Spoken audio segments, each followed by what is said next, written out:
ആറന്മുള സീറ്റിൽ അവകാശവാദം ഉന്നയിച്ച് BDJS നിലപാട് BJP സംസ്ഥാന നേതൃത്വത്തെ അറിയിച്ചിട്ടുണ്ട്. വിഷയത്തിൽ ഞായറാഴ്ച തീരുമാനമെടുത്ത് വിശദമായ ചർച്ചയുണ്ടായേക്കും. ആരോഗ്യവകുപ്പ് മന്ത്രി വീണ്ടും സ്ഥാനാർത്ഥിയാകുമെന്ന് ഏറെക്കുറെ ഉറപ്പായ മണ്ഡലത്തിലാണ് BDJSന്റെ നോട്ടം. ത്രിതല പഞ്ചായത്തിൽ NDAയ്ക്ക് ജില്ലയിൽ തന്നെ ഏറ്റവും കൂടുതൽ വോട്ട് നേടാനായ മണ്ഡലവും ഇതാണ്. കുളനട പഞ്ചായത്തിൽ ഭരണം നഷ്ടപ്പെട്ടുവെങ്കിലും ഓമല്ലൂർ, നാരങ്ങാനം പഞ്ചായത്തുകൾ NDA പിടിച്ചു.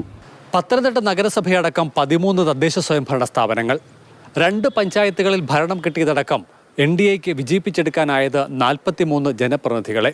മാത്രവുമല്ല, ആറന്മുളയിലെ ഈഴവ വോട്ടുകളുടെ എണ്ണവും BDJSന്റെ അവകാശവാദത്തിന് പിന്നിലുണ്ട്. ത്രിതല പഞ്ചായത്ത് തെരഞ്ഞെടുപ്പിൽ NDAയ്ക്ക് പിന്തുണയേറിയതിൽ ശബരിമല സ്വർണ്ണക്കൊള്ള പ്രധാന ഘടകമായെന്ന് BDJS കണക്ക് കൂട്ടുന്നു.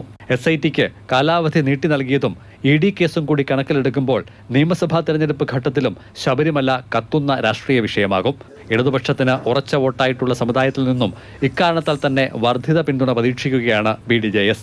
കഴിഞ്ഞ തെരഞ്ഞെടുപ്പിൽ അവർ റാന്നി മണ്ഡലത്തിലാണ് മത്സരിച്ചത്. സംസ്ഥാന വൈസ് പ്രസിഡന്റ് K. പത്മകുമാറായിരുന്നു സ്ഥാനാർത്ഥി. CK Abhilal, Mathrubhumi news, Pathanamthitta.